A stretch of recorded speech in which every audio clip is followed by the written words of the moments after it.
The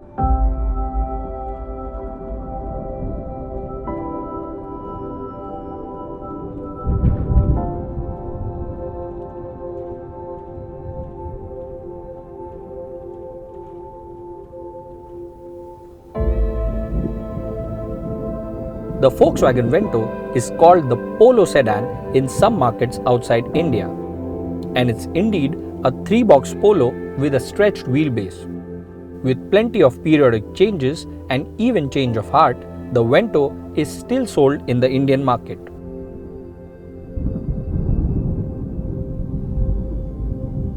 Today, even after 10 years, its overall design language remains more or less the same. Yet, Volkswagen has kept updating it to keep it relevant to the market. Now, we take a look at its latest model. This 2020 version carries over the same changes the Vento facelift got in 2019.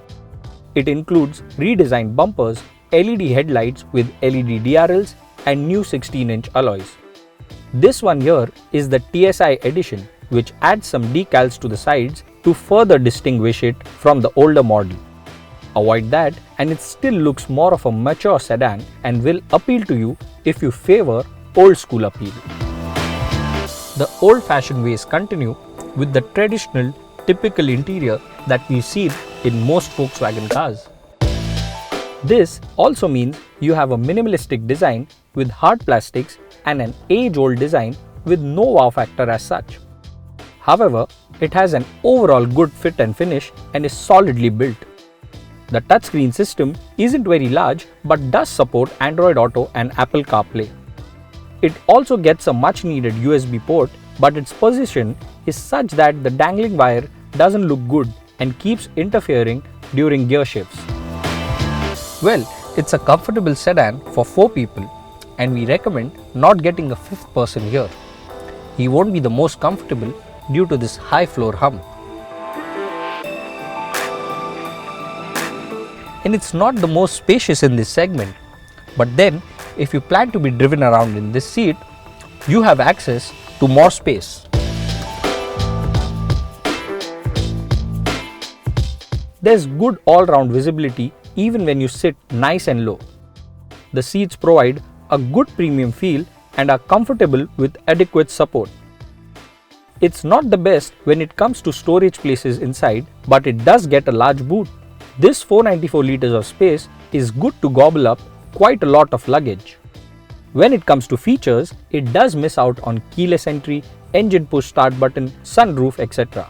Still, it does try to match up to the competition with automatic climate control, rear AC vents, cruise control, rain sensing wipers, rear camera with parking sensors and 4 airbags. If you remember, Volkswagen first offered a 1.6 litre naturally aspirated petrol.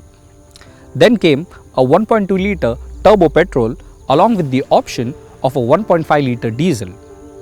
Now all these options are out for this 1 litre turbo petrol engine.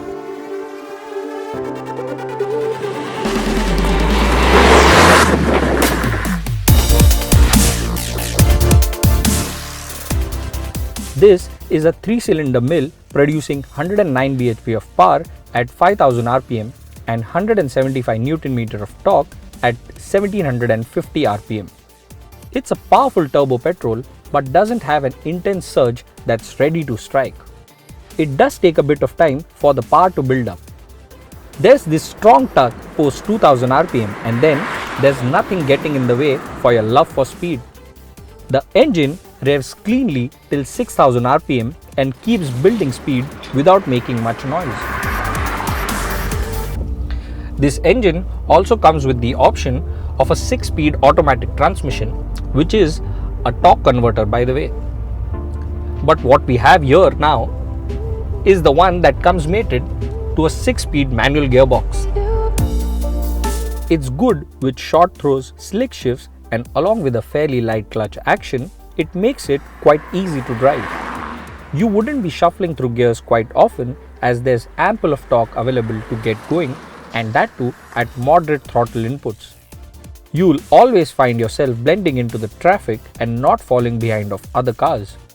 In fact, It's surprisingly fast enough for urban settings despite not being a light car.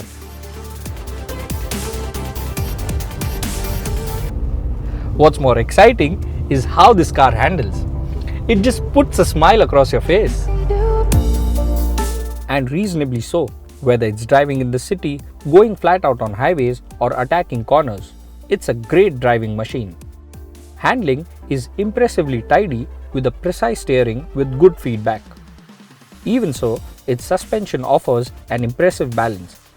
Though the body roll can be felt in corners, but then the road imperfections are dealt in a better way. Thankfully, the underside of the car refused to bottom out even in some of the harshest of road conditions. Even with its understated elegance, the Vento feels quite dated, especially when you are to compare it with its latest rivals like the flashy Honda City and Hyundai Verna. This one's not quite an affordable proposition either for its ex-showroom pricing between Rs 8.93 lakh to Rs 13.29 lakh. If you look across multiple segments in this price bracket, you will find many other attractive products like the new compact SUVs. Even for the sedan segment alone, the Vento is a little long in the tooth and does need a generation change.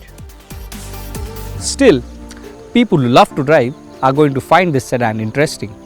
After all, it's a car with a solid build, adequate features, but more importantly, it provides a very engaging driving experience.